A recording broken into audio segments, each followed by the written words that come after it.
伝統空手道金沢日和先生が操られてる。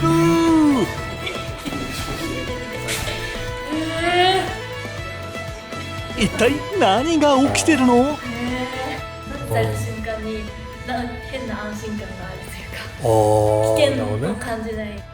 相手の脳をバグらせる大東流合気柔術シリーズ最終回、じっくりご覧ください。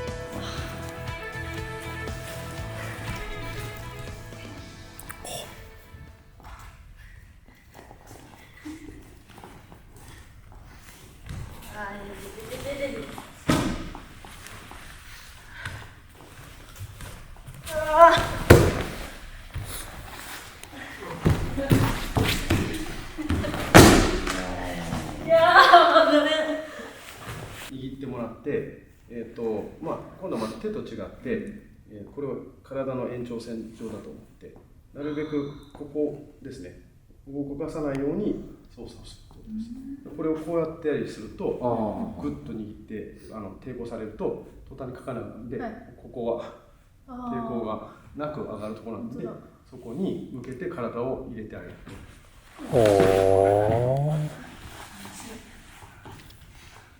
なんで、あとこういうところポンってするんですけど、はい、これだと来ないんで、はい、ここを立てて落としてあげます。これも体重移動。これ立ってるんで、今度は立ってるので、はい、これだけだと横があってもかからないので、はい、ちょっと体重移動をかけてあげると。な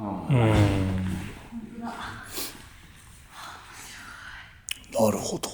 こういうふうに持たれても同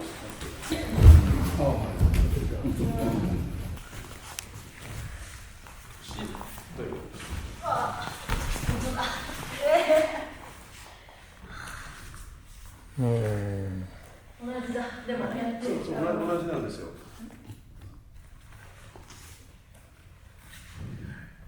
本当だわ。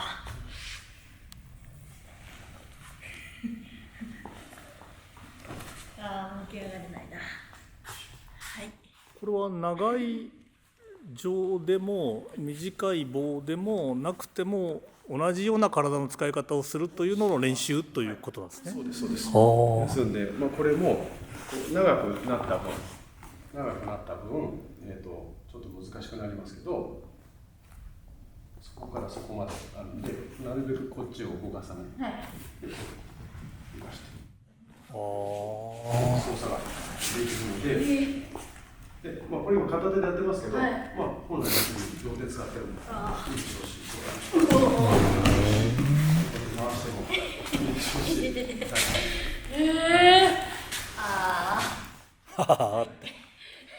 なるほどね。これをこうすると。本当だ。これさっき手刀でやったものを、こうやってまた雑に置くといけないので、置いてあげる。この最初のタッチが優しいタッチ。そこに重さを乗っけたりもしてあげる。僕は別に杖術っていうのはないんですけど、同じ棒とかを使っても鍛錬ができる。これもね、日和先生、実際体験してみないと、旗で見てるだけだとなんかお弟子さんとやってるだけでしょみたいな風に。でも実際に体験するとやっぱり違います。わかります。おっしゃってることもこういうことねっていうのはすごくわかりますね。なるほどね。なんでなるべくタッチは柔らかくするように心がけますね。はい。なんで例えば月の決めのポーズをしていただいて、これが強い姿勢だったとしても、これをこうやってやるともう体がどんどん固まってくるので、はい、なんで最初のこのタッチがこのタッチで崩すんで。本当だ。優しい。ソフトなんだけど。なんです。でこれをこうやって掴むともう抵抗したくなるし、多分回りたいしそっちの手が出てきちゃったりするので、このぐらいです。このぐらいでこうストップする。なんでこれを例えば普通についてます。叩くともう次が飛んできちゃうので、どちらかというとこのぐらい。でこれぐらいでやるとこうやって。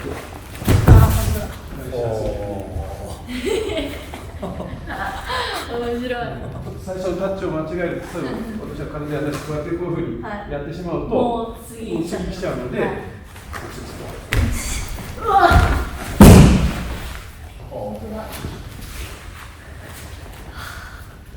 ちょっと最初のタッチで感じてもらわないようにする。そうです。タッチされた時、普通タッチされると、あ、やばい、なんかやんなきゃって思うんだけど、タッチされた瞬間に変な安心感があるというか、危険を感じないみたいな。言葉としては分かりますが、実際に使うというのは大変なことですよね。ちょっと稽古をするしかないと思いますね。なるほど。稽古すれば私もできるので、専業じゃないのです。普段は別の仕事もありますので。このすごい技、ベテラン空手家タカさんにも体験してもらいましょう。で、言ってもらって、例えばこういう触り方ってもう全然ダメです。最初のタッチはこのぐらいです。このぐらい。そうすると、こういうふうに行きやすいので、このぐらいにしておいて、実際に、打っていただいた時も、こうやってやるともう、こうやってやるともう良くない。打っていただく時って、ちょうど本当に打っていただく時ってここを狙われてるわけじゃないですか。なるべくここは譲ってあげるんですよ。なので、外にもさばかない、あんまり。譲ってあげると、どっちかというと流してるイメージですよ、ずっと。ずっと流す。ごめんなさいね。流す、ここに流しているイメージなので、この時ですね、こういうふうに。基本的に譲ってあげる、ここか、これ線ですよね。攻められるこの拳分を譲ってあげる。譲ってあげる。なんでよく稽古するとき、これが擦るようにって私たち言われるんですけど、拳が擦るように、譲ってあげるっていう稽古をよくしますね。これでもね、知ってたりするんだけど難しいんですよ。ものすごい難しいの。特にこう動いてる時にできるのかって言ったって、いや僕なんかも全然ですもん、本当に。これほど繊細な技術、初心者にはどのように教えているのでしょう。初めての人に対してどういった指導から入るんですか。まずは柔術から多少は教えますし、本当のさっきの痛い柔術っていうのは、六方間の限られた技の数しかないので、例えばこういうさっきの手首返しっていうのから入って、なのでさっきまさにやった通り、こういうふうにここで柔術ですよ、で柔術を落としてくださいね、ここ動かないけどこれでいいんですっていうのは、落ちてくれれば打てるんですよ。打てるんで、別にそんなことはしなくていいけれど、こういうふうに落とせばいいですよというところから入りますね。そうすると落ちるんです。この逆が同じ手でこの逆回しこうやっていくんですよっていうふうに、だからここが崩れればまずはいいところから言います。こうやって崩れればこう打てば技にはなるんですね。でそこから始めます。で次にだいぶ大きなものですね。からいくので、これはできるじゃないですか。フラフープみたいな、これとこういうのもできるじゃないですか。でこれとフラフープ入れてこうまずやってあげると第一段階ですよね。それをどんどんと見えないようにしていくには、体が全部緩んでいくんですね。動くようになるので、大きい動きからちっちゃい動きですね。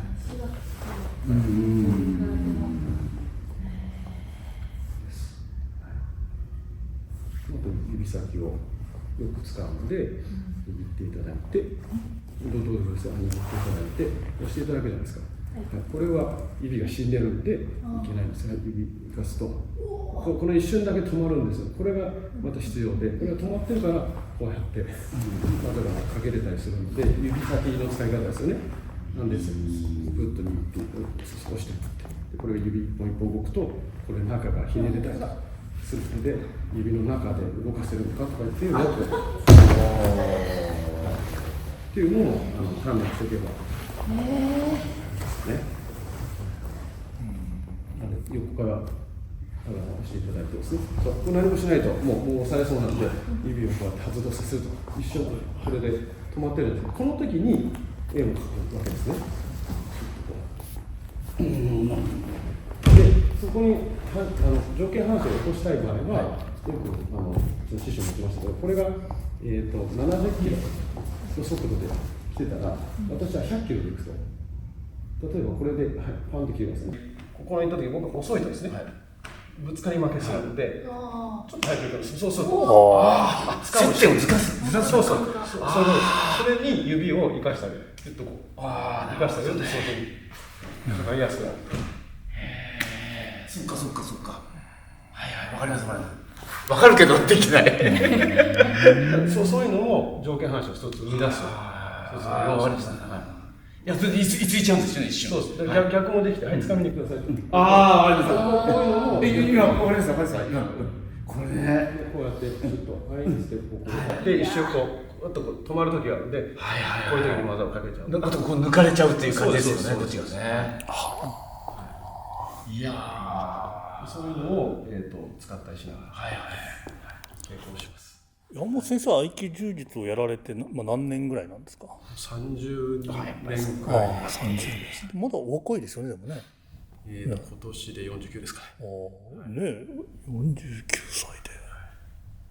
これは49歳でこんなにすごいということは、80歳ぐらいになったらもう。逆に言うと、よくこういう先生方って年を取っていくのが楽しみだっておっしゃっていらっしゃるんですよね。本当に例えば今分かんないけど、例えば60歳になられて還暦のお祝いですなんていう時に、いやこれからね、まだ私が自分が70になった時に自分がどうなってるか楽しみですっておっしゃった先生がいらっしゃって、すごいなと思って。山本先生の先生はどなたなんですか？岡本聖吾先生でした。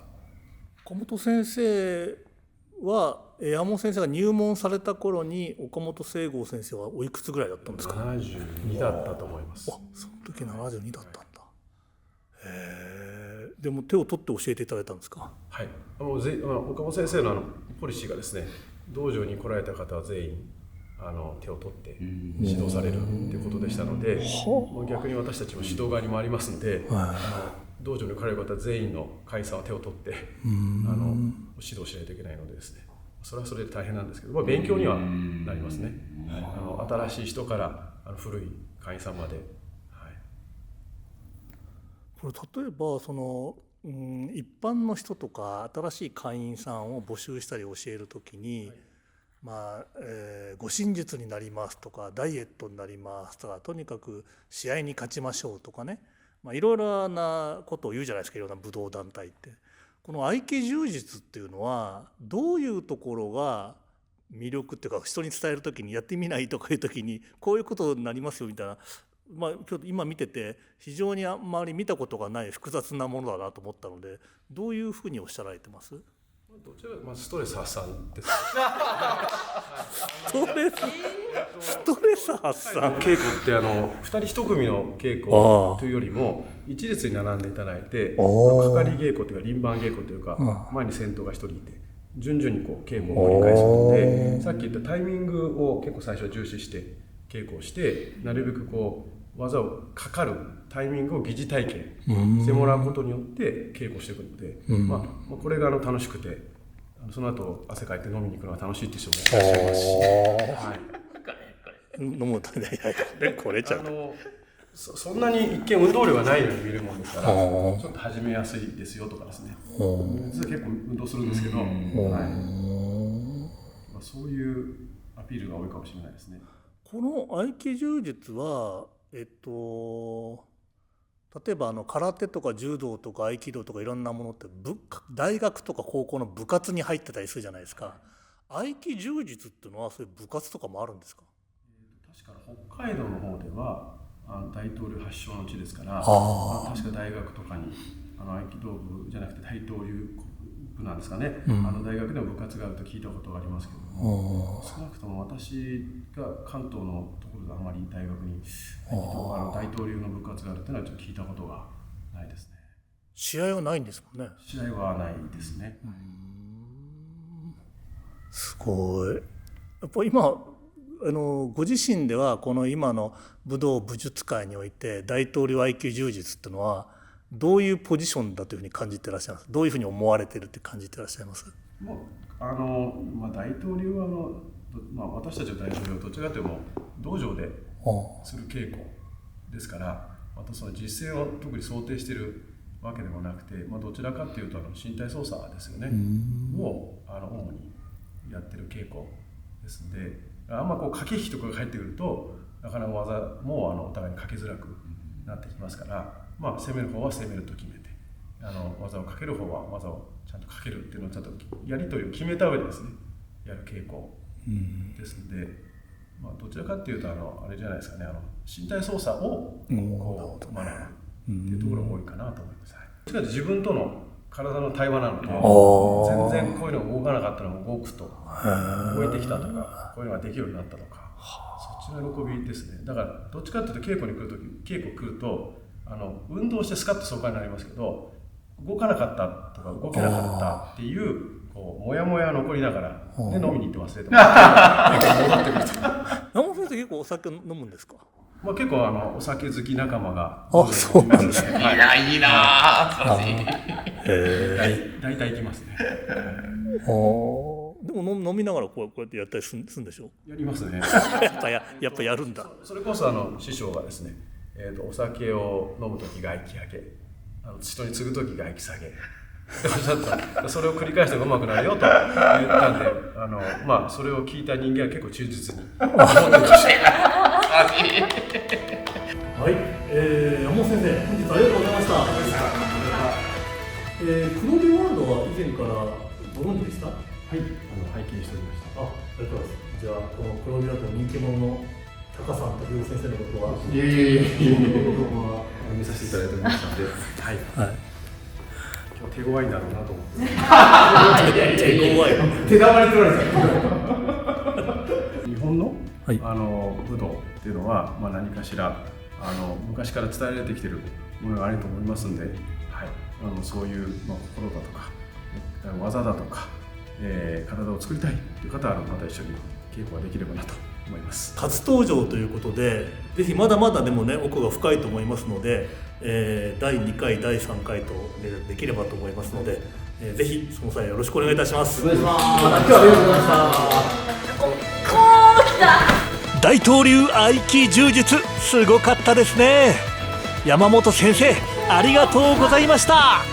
次回のシリーズをお楽しみに。Everyone is a hero in 黒帯ワールド。黒帯ワールドでは誰もがヒーロー、もちろんあなたも。それではまた黒帯ワールドでお会いしましょう。